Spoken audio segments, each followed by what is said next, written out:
menuju kemana? Pinter. Siapa namamu? Siapa? Rama. Kelas? Masya Allah. Masjidil Aqsa ada di mana? Di Palestina.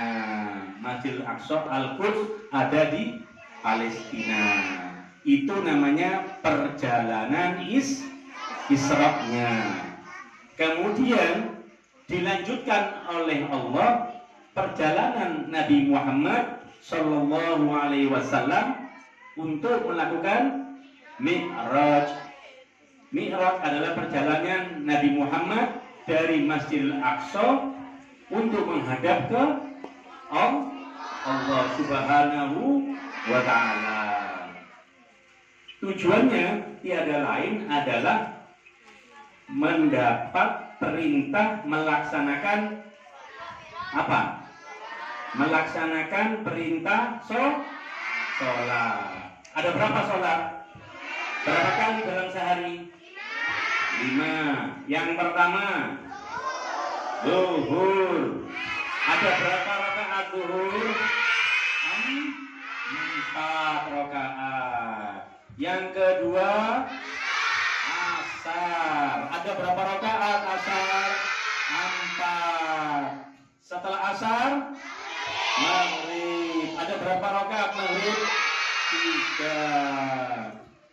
Lalu setelah maghrib sholat isya. Ada berapa sholat isya? 4 rakaat. Yang terakhir sholat subuh. Sholat subuh ada berapa rakaat? 2 rakaat. Kalian semua laksanakan ini? Betul? Nggak boleh bohong, ya? Nggak boleh bohong. Nanti Ustazah Mami nanya ke mamanya, nanya ke papanya, nanya ke saudara-saudaranya. Yang nggak mau melaksanakan sholat, nanti dicatat sama Ustazah Mami, nanti dicatat sama Ustazah Fitri, nanti dicatat sama Ustaz Taufik. Jadi kalau kita mencintai Nabi kita Muhammad Sallallahu Alaihi Wasallam, kita harus melaksanakan sholat. Jangan kita tinggalkan sholat, ya. Karena itu adalah sarana kita untuk salah satunya mendekatkan diri kita kepada Allah. Jadi itu yang perlu diingat oleh anak-anak. Sementara ini yang dilaksanakan adalah sholat duha, ya, Saudara Mami, ya. Itu dilaksanakan secara berjamaah. Pada saat kalian datang ke lembaga pendidikan ini, kalian diajarkan untuk sholat secara berjamaah. Jadi itu mungkin yang perlu dicatat di sini, anak-anak sekalian yang saya cintai, bahwa karena pentingnya sholat, makanya Rasulullah dipanggil sendiri oleh Allah untuk menghadap. Ini Rasulullah saat itu mengalami masa-masa yang menyedihkan. Rasulullah meninggal oleh istrinya yang bernama siapa? Istrinya Rasulullah yang meninggal? Sayyidatina Khadijatul Kubra. Itu yang meninggal saat itu, sehingga Rasulullah merasa sedih karena istrinya meninggal dunia. Tidak sampai di situ, Rasulullah juga mengalami kesedihan yang luar biasa. Setelah istrinya meninggal, pamannya juga meninggal. Siapa pamannya Rasulullah yang meninggal? Sayyidina Abu Thalib. Jadi dua orang ini yang membuat Rasulullah sedih. Kemudian Allah menggembirakan hati Rasulullah dengan cara melakukan perjalanan Isra dan Mi'raj. Yang salah satunya adalah menerima perintah sholat 5 waktu. Alhamdulillah. Jadi di kesempatan ini saya juga wanti-wanti kepada para asatidzah, para asatidz yang ada untuk terus mengumandangkan kewajiban-kewajiban sholat.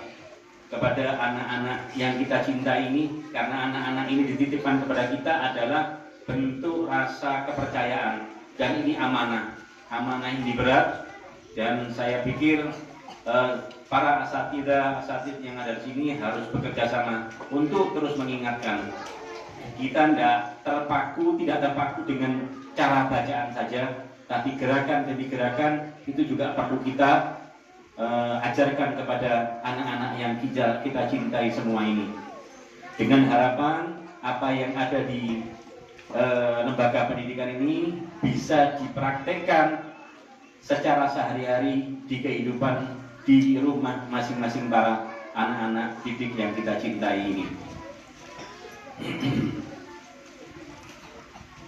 Jadi ada beberapa catatan ini memang saya buat mendadak tadi karena memang ada tugas mendadak juga dari Ustadzah Mamiknya ini untuk memberikan hikmah sedikit tentang Isra Mi'raj.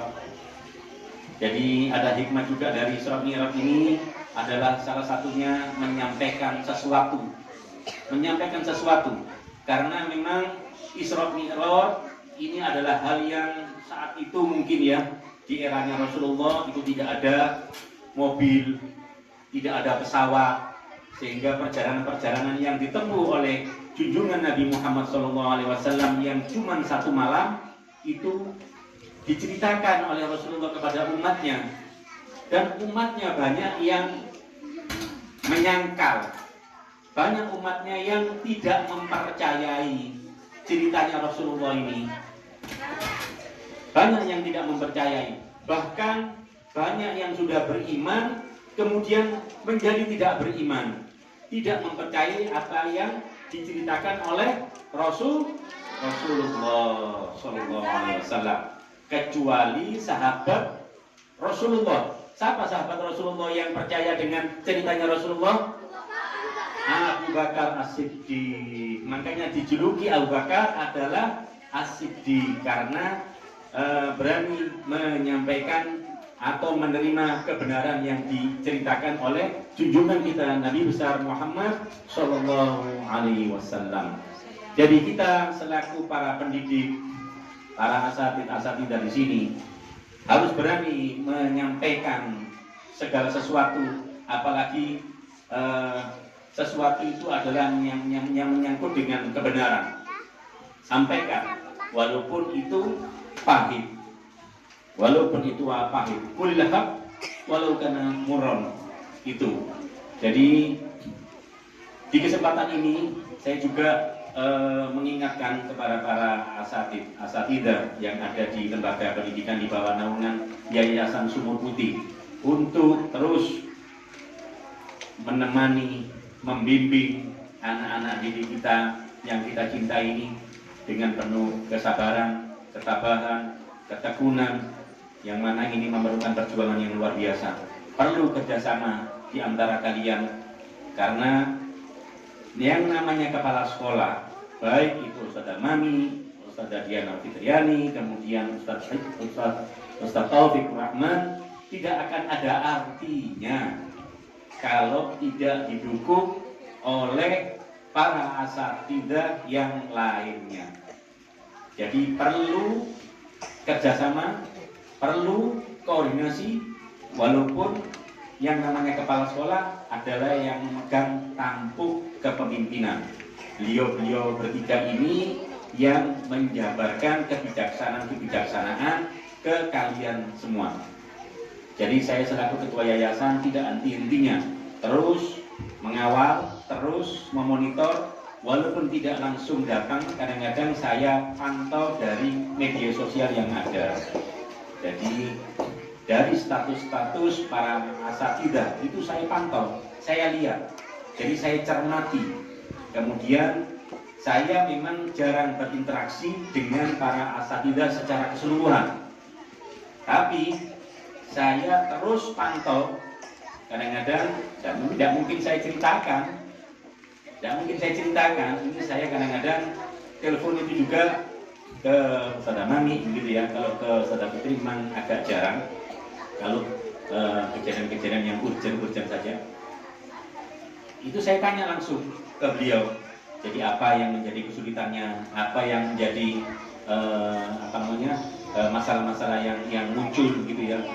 Selama bisa dikendalikan, dan saya yakin kalian semua para asatidzah yang ada di lembaga-lembaga di bawah naungan Yayasan Sumur Putih ini mampu untuk menatap ke depan yang lebih cerah, menjadikan lembaga ini menjadi lebih maju dan mendapat kepercayaan.